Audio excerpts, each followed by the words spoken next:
Mesdames et messieurs, bonjour, ravi de vous retrouver pour votre programme quotidien Midi au Caire en ce samedi le 31 décembre 2022.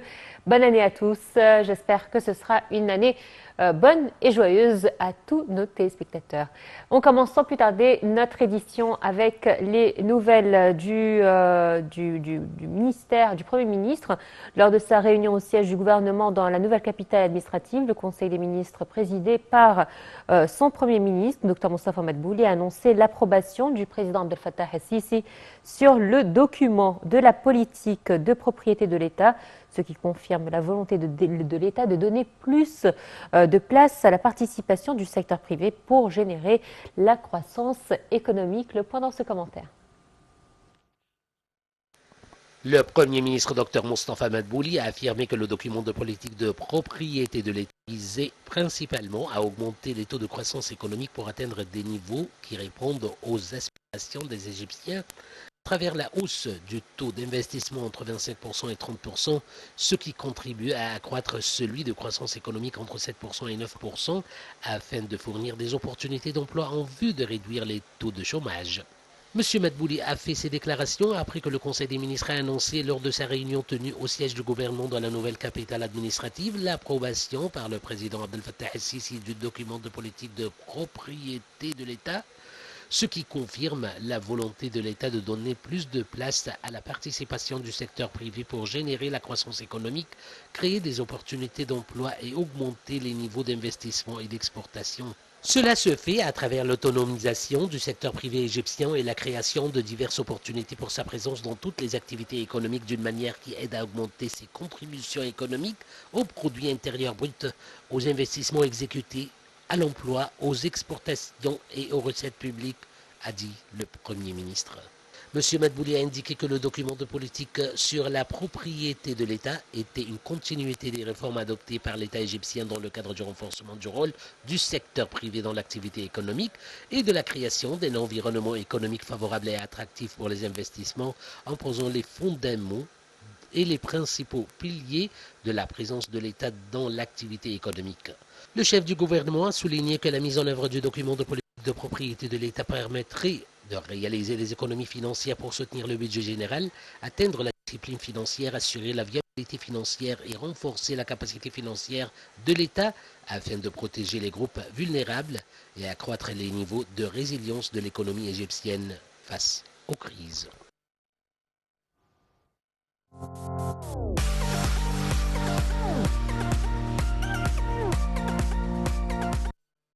Le Premier ministre, Dr Moustapha Madbouli, a ordonné que la conférence de promotion des investissements soit préparée au plus haut niveau et que les plus grandes institutions internationales, les plus grandes banques d'investissement et représentants des entreprises internationales soient invités. Le chef du gouvernement a tenu ses propos lors de la première réunion du comité chargé donc de préparer la conférence de promotion des investissements. Cette réunion s'est déroulée en présence des ministres de l'électricité, des énergies renouvelables, du pétrole et des ressources minérales, du plan et du développement économique, de la coopération internationale, également le ministre des Finances, des Communications et des Technologies de l'Information. Cette réunion vise à lancer les préparatifs de la conférence prévue l'année prochaine pour promouvoir les investissements en Égypte, a expliqué le Premier ministre.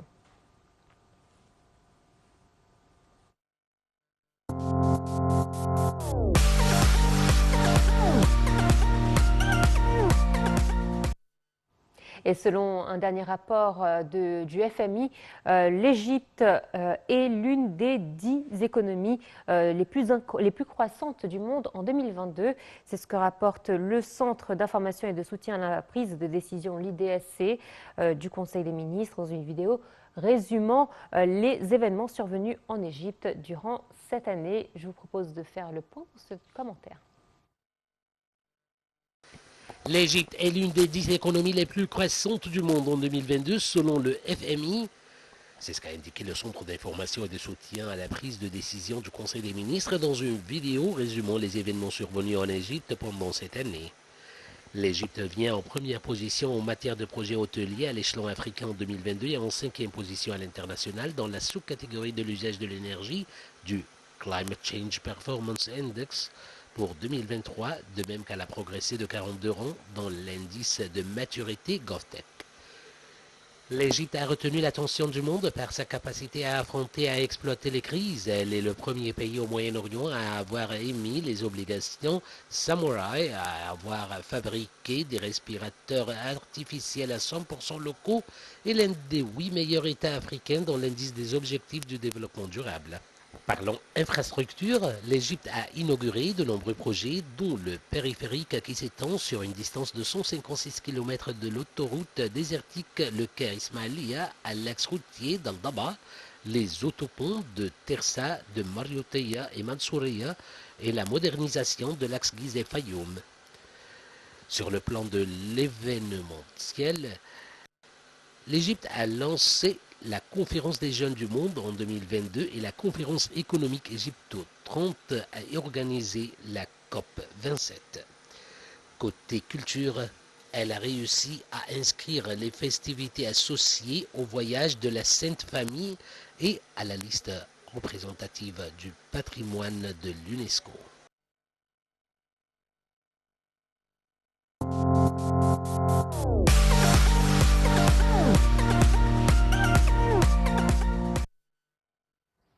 Et le ministère de l'Intérieur poursuit ses activités dans le cadre de l'initiative liée à la 23e phase de l'initiative Kolona Wahed, où nous sommes tous un. Le ministère de l'Intérieur a ainsi donc annoncé la prolongation des activités de cette 23e phase sous l'égide du président de la République jusqu'à fin janvier 2023. Le ministère de l'Intérieur a notamment envoyé plusieurs convois d'aide vers de nouvelles régions urbaines et vers les régions les plus nécessiteuses au niveau de la République. À noter que la 23e phase de cette initiative fournira toutes sortes de biens à prix réduit jusqu'à 60%. Amen, donc la société ou l'organisation Amen participe également à ces activités en offrant des produits via ses points de vente fixes et mobiles à l'échelle nationale à des prix réduits jusqu'à la fin du mois de janvier.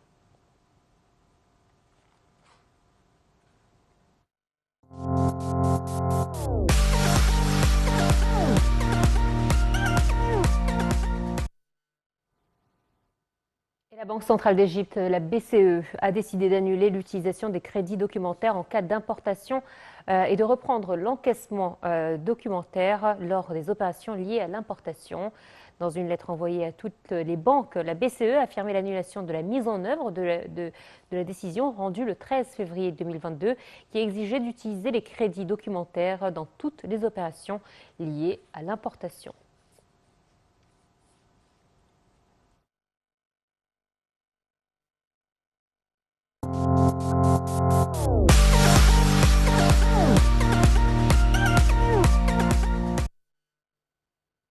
Et le Conseil national des salaires a approuvé lors d'une réunion sous la conduite de la ministre du Plan et du Développement local, Dr Hala Saïd, l'augmentation du salaire minimum dans le secteur privé pour passer de 2400 à 2700 livres égyptiennes à partir du 1er janvier 2023.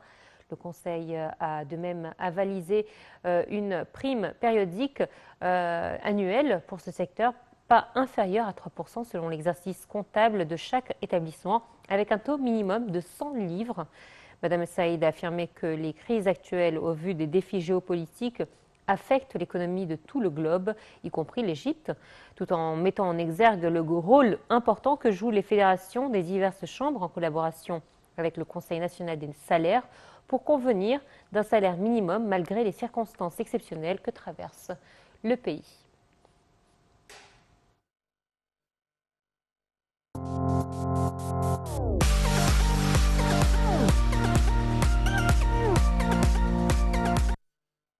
Le ministre de la Santé et de la Population, Khaled Abdel-Ghaffar, s'est entretenu au Caire avec le président du secteur de la santé du groupe qatari El Kamra Holding, AQH, Sherif Saï, et son directeur financier et de la coopération bilatérale et des opportunités d'investissement. Dr Abdel-Ghaffar a affirmé tenir à renforcer les investissements dans le secteur de la santé pour améliorer les services fournis aux citoyens conformément aux critères mondiaux. Selon le porte-parole du ministère de la Santé, Hossam Abdel-Ghaffar, les deux parties ont examiné le développement des investissements dans le secteur de la santé par la création de nouveaux hôpitaux et la modernisation d'un nombre déjà existant dans toute la République. La coopération bilatérale et les opportunités d'investissement dans le secteur pharmaceutique ont également fait l'objet de discussions.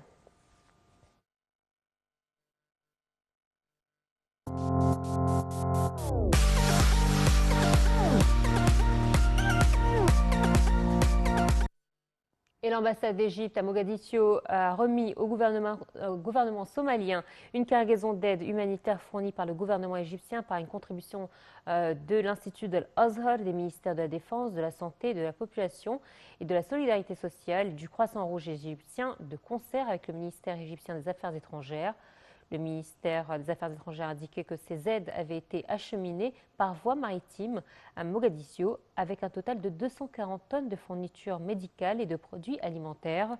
Cette cargaison intervient dans le cadre des relations privilégiées liant les deux pays et l'attachement de la direction politique égyptienne à aider la Somalie, gouvernement et peuple, à faire face à la vague de sécheresse dont souffre la Somalie depuis plusieurs années.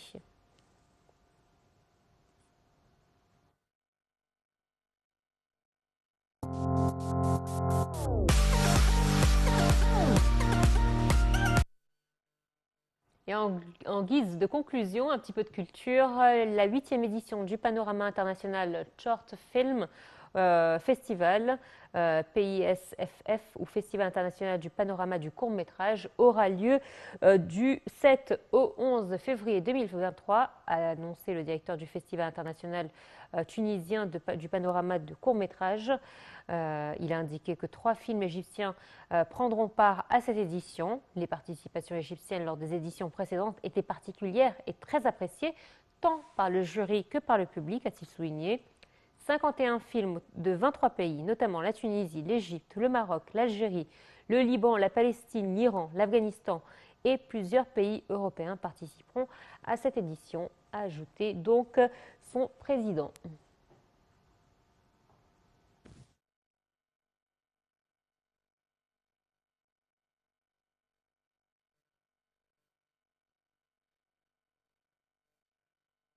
Voilà, c'est ainsi que prend fin cette édition de Midi au Cœur, la dernière de cette année.